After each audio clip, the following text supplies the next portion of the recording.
We are here on Sunday afternoon at the farm again. We're getting baby chickens tomorrow. At least half of the farm will be getting baby chickens. So right now Tyler's inside blowing the brooders off. We just use a regular gas-powered leaf blower for that.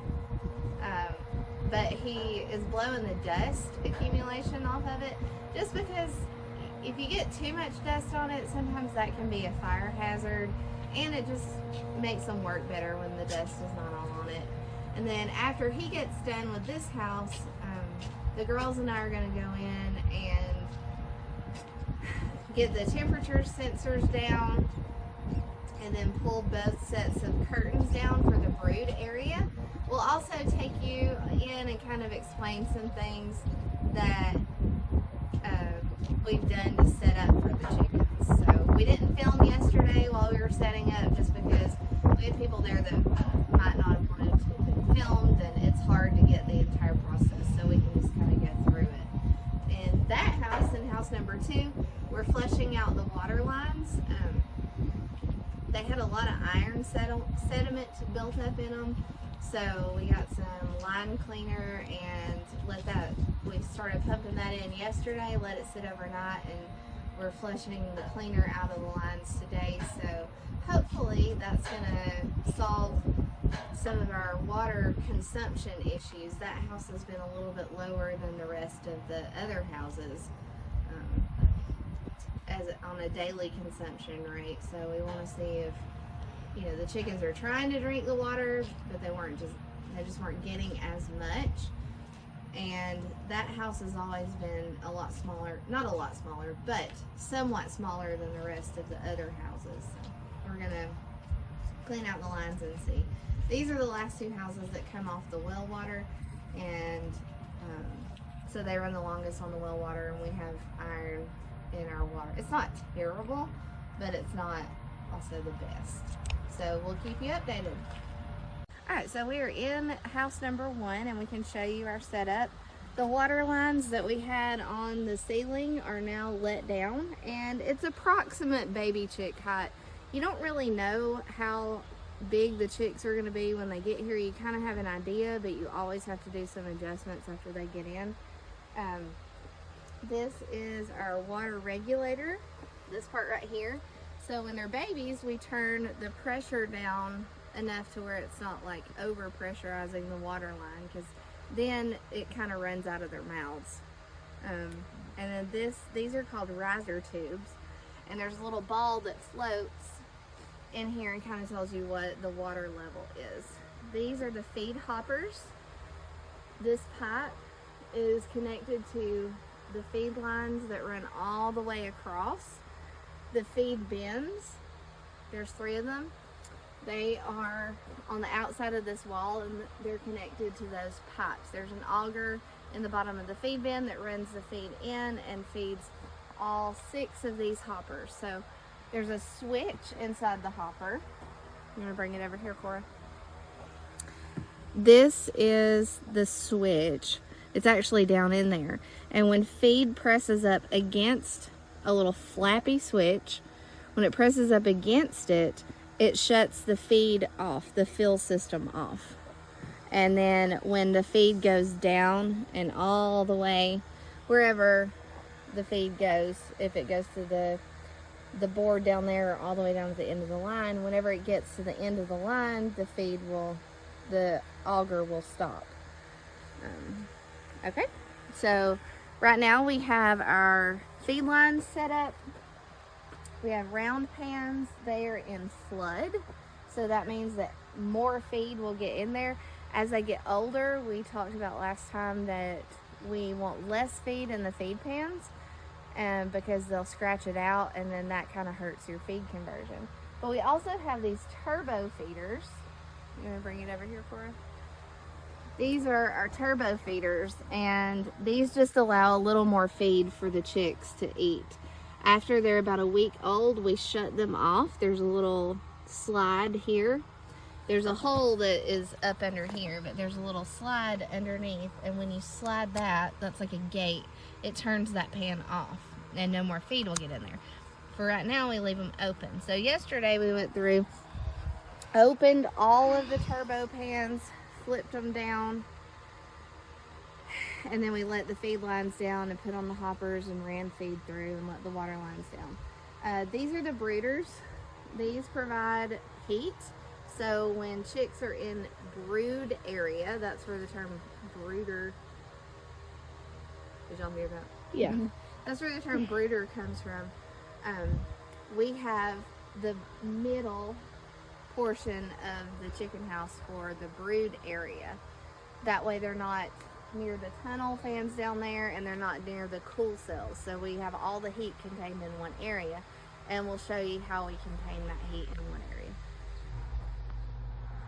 Okay, so what I'm going to do now is let the other curtain down. I've already let it down on that side, but we're going to let the other curtain down to contain the brood area heat. And the reason we do that is because it costs less to heat up this middle part than it does if we were to heat the whole house. So we really are trying to conserve energy, and the way that we've got it set up is the brooders in the brood heat area, we can just turn those brooders on, and then the brooders in the non-brood area, we can turn those on when we whole house, and we'll talk about the whole housing process later. But right now, Evie's gonna hold the camera. I'm gonna show you guys how we let it down. This is one of my favorite parts, honestly, because I feel like Superman when I do it. So it's on a winch, and that winch is attached to the pulley, and the pulley is attached to this, and then there's a bunch of strings that are attached to this pipe right here. And so I grab hold of it and just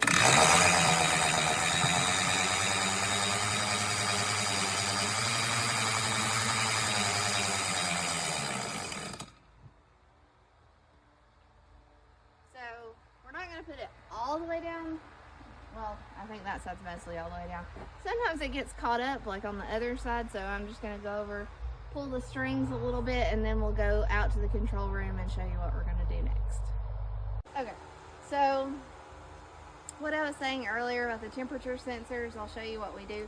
When we sell chickens, we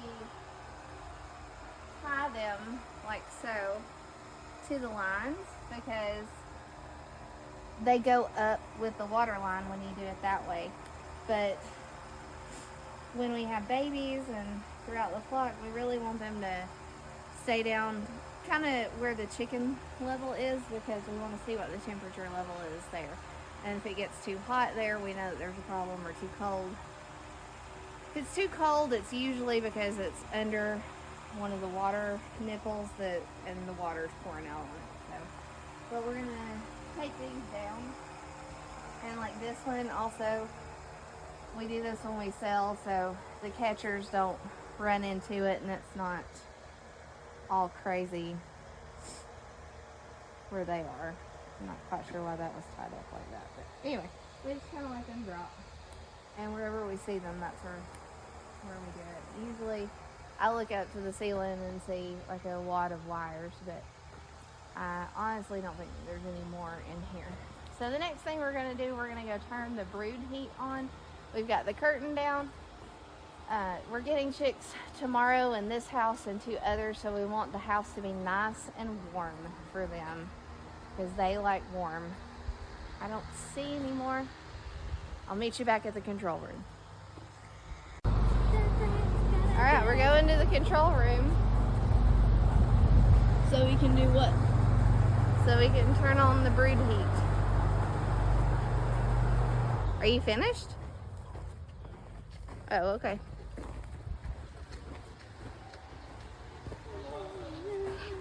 I gotta, oh, with the switches. Edie, can you run down there and do that real quick? The light switch. Yeah. Middle and center. Okay. Go into the control room. We got to fix the door at the back too. Cut it off the track. Perfect. We have to fix the door at the back of 2.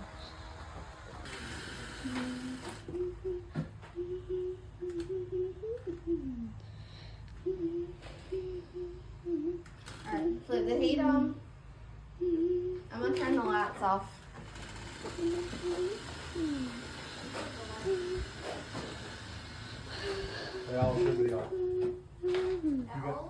Yeah, all light switches up there should be flipped off. Yeah. The feed's already flipped off. Alright, so come closer for us. An easy way, I just flipped the brood heat on. And come on in. It's gonna get really dark. But we want to check to make sure that all of the brooders lit. And when it's dark in here, we know exactly how many brooders we have in the brood area, and you can kind of just look and see. You'll see all of them glowing, hopefully. I just made a hand motion. You probably can't see that, but No, we can't see anything. Yep. All we can see is Daddy. so just an easy way to check to see if the brooders are lit. It saves us from, saves a lot of walking. Looks good. All right, looks good. Moving on. I can't get out. Make it stop.